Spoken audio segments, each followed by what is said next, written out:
Hi, I'm Terrell with TerrellLouie.com. Today I want to show you an ornate border I came up with using templates. I was looking for something that I could do fairly quick, but I wanted consistency, so I knew I needed to use templates to do it. This is what I came up with, this border here, and it turned out our S-curves worked perfect for the job. And I want to show you how I did this. But see how I did get consistency, and you can change this up. You can add more detail, less detail, even more uniformity than I did. But let me show you how I did this so you can get started. So I'm using our 2-inch S-curve. And it turns out when you hold this S-curve straight, vertical, you have about a 4.5-inch S. Well, this time we're going to angle it a little bit. I actually have a 4-inch strip here. So if I wanted to do it in a 6-inch strip, I might jump into a larger S. But this was about the right size, 4-ish, 5-ish inch space. The two worked great. What I'm doing is I'm positioning the S so this piece of the S is basically vertical on the in the border. Okay, and now I have to position it height, find the right place for it this direction.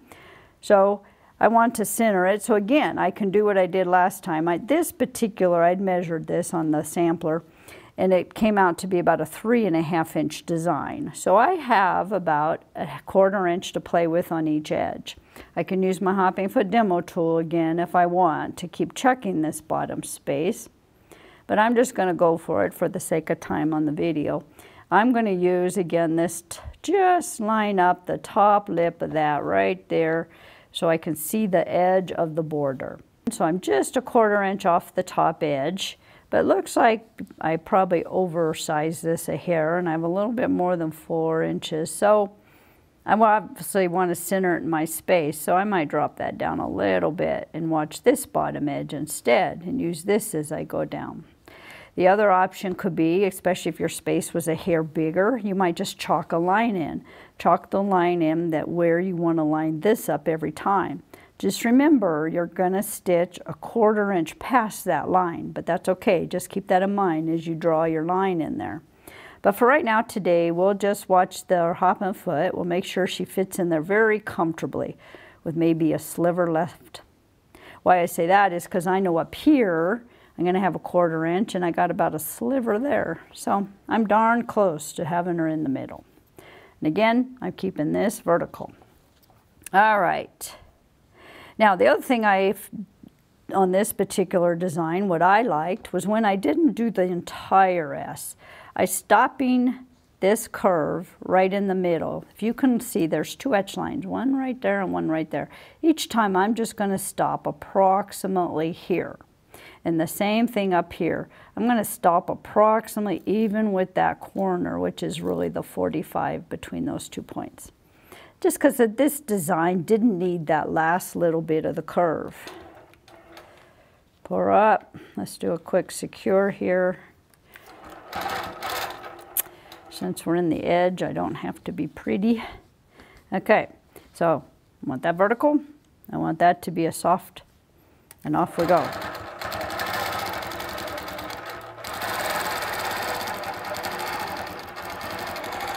Okay, my first S. All I'm going to do now is turn her over and go again. But I'm going to eye about a middle of that 45. I want to keep this straight, and I'm going to check my spacing, see if I have a pretty comfortable little fit down here. And I'm going to go again. Now this design is pretty forgiving. So if you were off a hair, you're going to get away with it.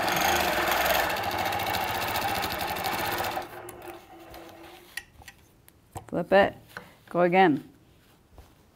Once you get in the groove, it goes pretty fast. And if you don't run out of bobbin thread.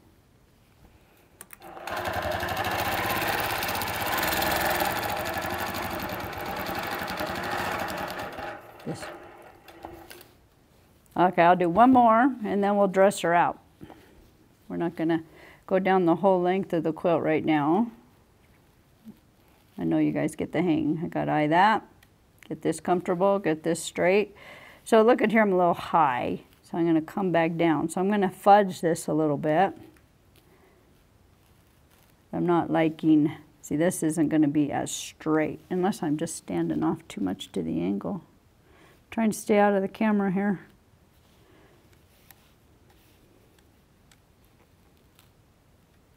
Yeah, so this one isn't gonna be as straight. It's not bad if I get over there. Okay.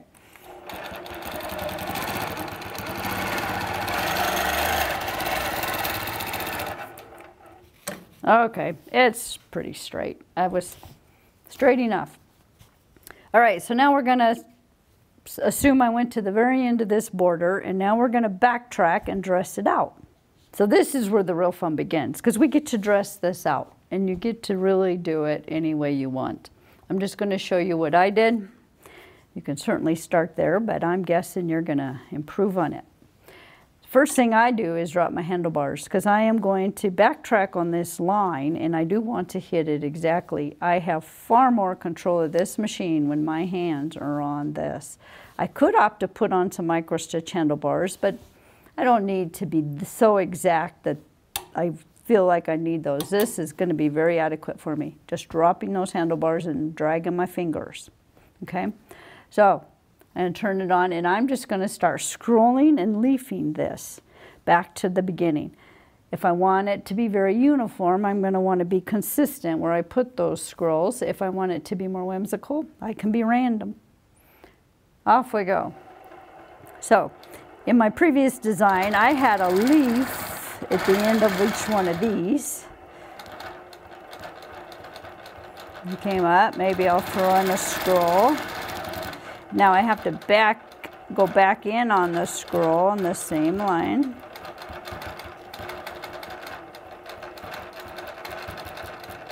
This is why dragging my fingers helps. And all I'm doing is just watching the needle. Maybe I want to throw in a scroll here.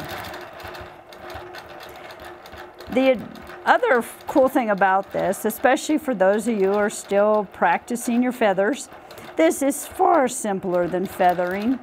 You're going to think it may look slow, but it's easier to do than a feather. Okay, anyone can make curlicues or scrolls, as I'm calling them. See, I'm being pretty random. I'm not worried if they are all the same size at this point.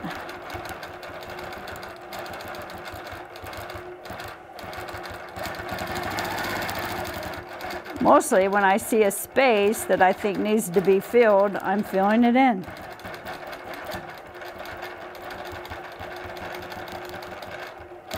And there's that leaf again. I didn't do it on the other side, but maybe I even want a little scroll at the bottom base of each leaf.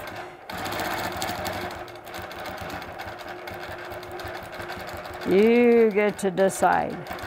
Now I will, just for the heck of it, I came in on this direction, so this one I'm going to come in this way, just to keep it a little symmetrical, although I don't care if they aren't the same size. Got to get something in over here, in that big space. Yeah, slow down. Maybe I'll throw in another leaf.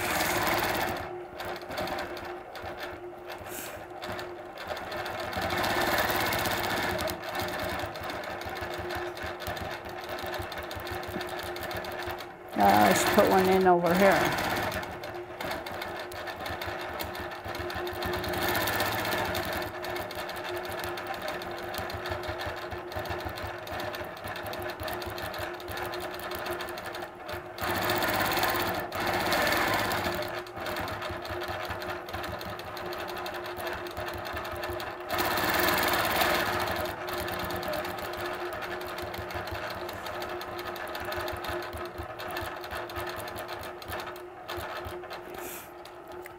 Okay, I know you got the idea, and you don't really need to watch me quilt that whole thing out, but just work your way down and have fun. Throw in some scrolls and some leaves, and you'll come up with a very ornate border.